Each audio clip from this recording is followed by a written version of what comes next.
All right, thank you for staying with Daybreak. The conversation begins right now. I'd like to hear your views on every single subtopic that we'll talk about. Mostly we'll talk about the Unga issue at Trevor Mbiji at Citizen TV Kenya. Use the hashtag Daybreak. My guest already with me in studio, Honorable Wilson Sosion, nominated Member of Parliament. Asante sana for making time. Honorable Kipruta Rap Kirwa, former Agriculture Minister. Thank you so much for making time. Suleiman Bashir is also here, Advocate of the High Court. Asante sana for making time. Let's set the stage for this. It's also on the front page of the Standard, but it is now official that a 2-kilogram packet of maize will cost 100 shillings after the government stepped in to give subsidies. Here's what the president had to say.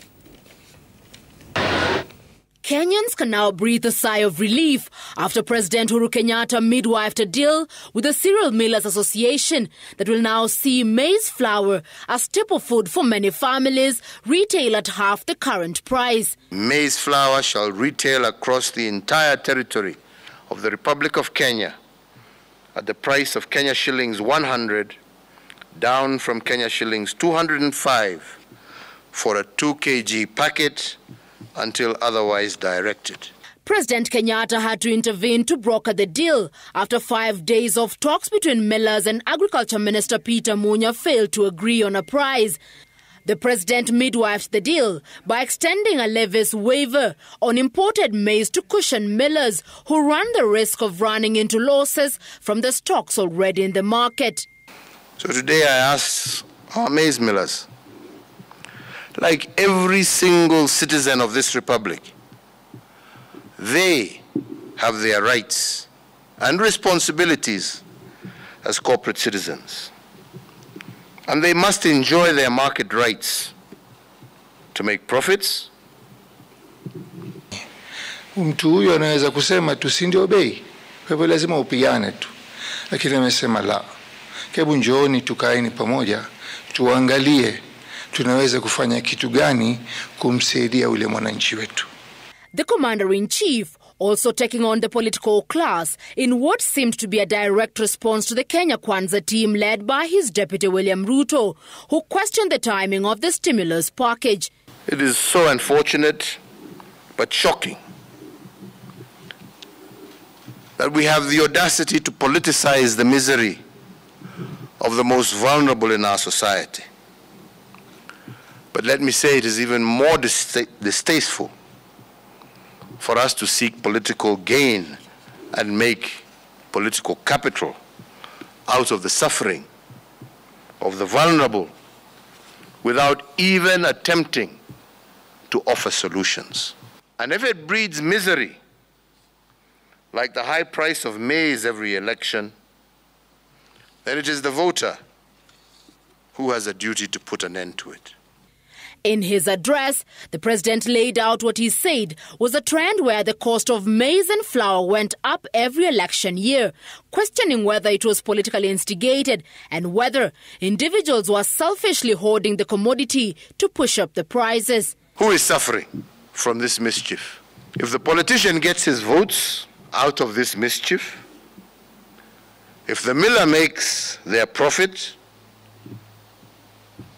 what does the mwananchi, who is the most important player in all of this, get? An oversight committee has been set up to oversee the successful implementation of the subsidy program. Millers wote wako hapa. Kenya hii ina millers karibu 150 mpaka 200 ambao kwamba wanafanya kazi ya kusagisha. Lakini vyama vao viko hapa ambao kwamba wamekuwa represented na kukubaliana kwamba tufanye jambo hili pamoja. Na tumuomba Mungu kama alivyosema Bwana Rais, Mungu atatubariki ndani yake. Kenyans now wait to see whether the directive will be adopted by the outlets selling the commodity. While this is a welcome relief to Kenyans, the onus is now on the government to find a lasting solution to the issue of the rising cost of living and especially the cost of basic commodities. Chemutai Goin, Citizen TV, State House, Nairobi. All right, and that's where we base most of our conversation this morning. Honorable Kiru, I'll start with you on this. How sustainable is this move by the government on maize flour? Well, I take it to be a short-term relief, which must also be accompanied by long-term solutions to the problem. Remember, we as Kenyans, we consume 100 kilos of maize every year on average. Therefore, at 50 million Kenyans, we do expect that we consume 50 million bags of maize. This therefore means you ought to have some strategic grain reserves serving at least for 2 months for purposes of cushioning the market and also for purposes of ensuring you create price stabilization. When the consumer is suffering, you are supposed to release, because basically strategic grain reserve is supposed to act like the central bank. Yeah. So that when there is a deficit, some deficit of dollars, you release some dollars to the market for purposes of ensuring the Kenya shilling is stabilized. In the same way, when the consumer is suffering, National Cereals and Produce Board ought to release certain amount of maize for purposes of cushioning the consumer. And when there is glad supply of maize, they are supposed to buy that from the market as a way of assisting the farmer so that prices do not plummet. The time I left the office, 2007, we had 8 million bags of maize in the National Cereals and Produce Board stores, which maize, you remember the scandal, was sold within 1 year, recklessly, to people who were purporting to be millers, and yet they did not even have a single mill to do that. Subsequently, the government has been putting itself at risk without the requisite number of bags of maize to cushion the market. The rule of thumb is that you should have enough supply to last 2 months, which means if you are consuming 50 million bags of maize, you should have like 10 bags of maize, 10 million bags of maize under strategic grain reserve. But today, it's anything below 1 million or so. I think the experts can tell us more about that. Okay. So my take is it's not about just the question of cost of production. It is the question of how are you stabilizing the market. Number two years ago, there was some great surplus of maize in the Rift Valley, but National Cereals and Produce Board decided not to buy. And that would have assisted to have something to stabilize, so that instead of relying on imported maize, which is now at almost 6,000 shillings to a bag of 90 kilos, you buy from your own local farmers, and it was going for 2,700. That would have been able to assist us to cushion the market and also to bring down the prices. So what does this mean then? If it's just going to be for the next month, like the government has said, after that, then is the price likely to shoot up again? Yes, unless there will be a good crop from the South Rift, because usually it is cyclic. Whenever there is a challenge, which we had last year in the whole country, if there is no good crop coming up to the market, because it starts with South Rift, some parts of Nyanza, Western, then the grain basket of this country, which is basically the North Rift, that is about November. Otherwise, the government has to intervene slightly for more than a month, not just 1 month. Honorable Sossion, what do you make of this move by the government? It elevates a bit of pressure on the people now, but is it sustainable in the long run? Yeah, it's not sustainable. It's a quick fix, and not just a quick fix. If you read within the details, it's a business deal, because we have seen the president with the millers at this very hour, and that means some funding and allocation from government for the same. And I still link this. You know, in Kenya, cartels are very strange, and they operate in a very strange manner. But they use crisis as an avenue of minting money when you're not seeing. Remember the Kemsa scandal, remember the disappearance of Chakma donations, and nobody has told us to date what really happened. The food shortage in Kenya is simply a testimony of failed leadership.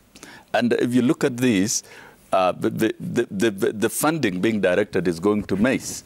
But you see, you've not sorted out the issue of cooking oil, you've not sorted out the issue of beans, you've not sorted out the issue of rice. And this is clearly a leadership that has failed to protect agriculture. And let me tell you, if you look at the SDG agenda number 2, it urges governments to ensure that every country is able to produce enough food to sustain the citizenship. Honorable Kirwa here has been a minister for agriculture, and Kenya is an agricultural country. And we are not beginning to talk now about food security. Over time, we've built the National Cereals and Produce Board to act as a national security reserve for this country. And food security is actually a national security issue that really we cannot be talking about at the tail end of Uhuru Kenyatta. Yeah. We are talking about allowing millers to import maize for free when you could have produced and stored them within the country. So this is a testimony of a failed leadership, that even what Kirwa is talking about, that we are waiting for harvest in South Rift. Yeah. In South Rift, there is no harvest. It failed.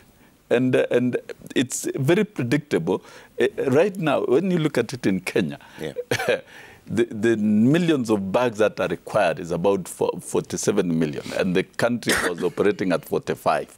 And with the failed, with the high prices of fertilizers, many farmers have abandoned farming of maize. With the high prices of poor quality seeds, yeah. the production tend to decline, and with the high cost of fuel, many farmers are abandoning agriculture because it cannot be sustainable anymore, yeah. because of heavy taxation and high prices of input.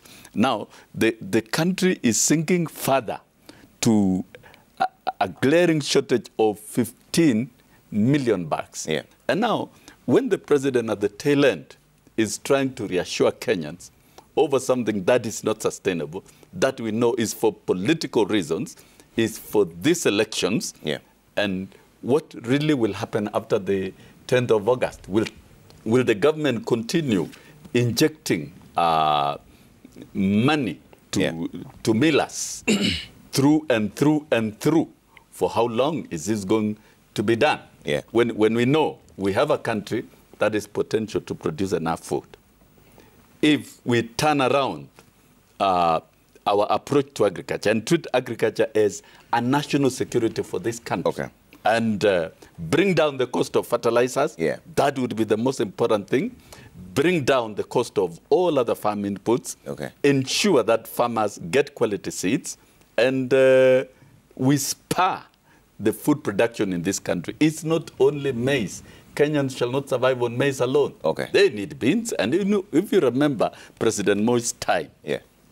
during seasons of scarcity of food, families that were mapped out and it was known they didn't have food would be issued with actually maize grains at the cereals board. Yeah. They would be issued with beans. They would be issued with cooking oil. They would be issued with rice. That was more at that time. Okay. If we are talking about Jubilee at this time, it has reduced itself and restricted itself to maize. Yeah.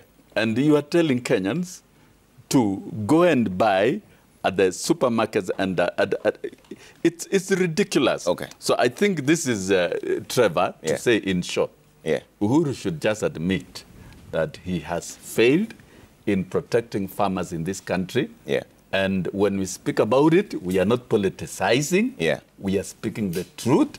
This is a right of speech granted to every Kenyan in the Constitution. And Kenya is not a monarchy. Yeah. And when Kenyans are starving, it's a serious issue that we must talk about it. All right. And we shall talk about it to the ballot on 9th of August and beyond. Okay. This country must recover from the failed leadership, and we must ensure that going into the future, agriculture comes back to its original form in this country. All right. And we have enough food reserves beyond maize in this country, and agriculture shall remain a profitable undertaking and venture for many Kenyans. Okay. And Kenya shall be food secure. But that is where we need to. You know, the president says that this is, in fact, he's using his own platform. He's saying that it's shocking, the audacity to politicize the misery of the most vulnerable. Is this simply being politicized, or do we have a situation that needs to be checked? I think, Trevor, if we look at the question of food security in our country, it is not an issue that has begun yesterday. It's an issue that was there with us for the last 5 years. You know, it's a very, very interesting conversation that we are having at the tail end of a term. I agree with my colleagues on that. But I think if we ask ourselves, with the kind of relief and subsidy that is being granted by the state, who are the biggest beneficiaries? It is the people of Kenya. You know, when you reduce a packet of Unga, the cost of it from 200 plus to 100 shillings, it is helping the people of Kenya. It's about being concentrated to the people. And you know, President Uhuru Kenyatta, by law, is in office and has been in office for 5 years. So until the end of his term, if he chooses to leave Kenya smiling with the prices of Unga, that is still within his tenure as a president of our country. But like for me, what is the issue that I'm having is, in May 2017, we were faced with a similar subsidy. In 2017. The leadership that we're having at the moment is the same leadership we had at the time. So what happened is in 2017 May, the government had put in place about 6.7 billion to cushion Kenyans against the high cost of Unga at the time. Yeah. So at the time, a packet of Unga was retailing at about 140 shillings. It was reduced to 90 shillings at the time. Now look at where we are finding ourselves in. In 2018, 2019, 2020, 2021, no such conversation on food security has been discussed by our leadership. This is the time that now the crop of legislators who are now exiting their term, who are now going for elections, this is the time now they are trying to wake up and tell Kenyans, indeed, you are faced with the problem of food security. The problem was there 4 years ago. This discussion was never picked up in Parliament in a serious sense. There are very many serious ways of encountering the same. We have committees on agriculture at both the National Assembly and both at the Senate. That has this discussion, this problem is what Kenyans have been going through. Only that they are now coming out to maybe criticize the president for helping the people. We agree, he is still within his term. In as much as we are still blaming him, the question is, what have you done as leadership, also in a clear arm of the government, a very powerful arm of the government? What have you done about the high cost of living? Because it is Parliament that comes up with the budget. It's Parliament that passes the budget. It's a Parliament that does budgetary allocation on how to maybe cushion Kenyans with respect to food security and all that. But what we are having is, we are faced with a situation whereby, in as much as the president has come out to say, look, Kenyans, I'm reducing the cost of Unga at the time from 200 to 100 shillings. That is so welcome. It's relief to the people of Kenya. What you are actually requesting the president is to look into the cost of cooking fat and milk. For Kenyans, that is what matters. When it comes to how to play along, how to decide on and what happens with the next set of leadership, I think the bigger burden is on who becomes the president of our country. Because that person will be assuming office at a time when Unga will be retailing at 100 shillings. You know, Kenyans will not care. On the question of short-term and long-term, Kenyans care about giving them affordable foodstuff. And that is what we need as a people. But I think the reason as to why we are finding ourselves within these particular circles, just like we have found ourselves in between May 2017 and the end of that electioneering time, that's 5 years ago, is ordinarily we try to sort out this short-term. We normally bring in some short-term strategy, but we do not bring in a clear exit strategy. At the end of 2 weeks or a month, how do we exit out of this problem? You know, we're at a time whereby we're importing our maize from Tanzania, Zambia, and Malawi. Kenya has always been regarded initially as a food basket, a country that has strongly relied on agriculture as a source of economy. But today, the people have shunned agriculture. It's because of the high import that it requires. I think the next set of leadership ought to give us a clear strategy on how it's going to lower the cost of production. But for the time being, the people of Kenya are smiling. They're really happy with the particular reduction in prices that has been done. Even though it's temporary. In as much as it's temporary, it's relief to the people of Kenya. The bigger burden will be on who assumes office post 9th of August. And also the bigger shame goes on to the leadership at both the National Assembly and the Senate. What have they done for the last 4 years? It doesn't mean that the cost of Unga has gone up yesterday. It was there. This was the case. Only that this is the time they're equally initiating the conversation around the high cost of living. I have to take a quick break. When we come back, we're talking about the role of the legislature in all this as well. We'd like to hear from you at Trevor Mbija at Citizen TV Kenya. Use the hashtag Daybreak. We're still on this issue around inside the Uru's deal on ugali. All right, see you in a bit.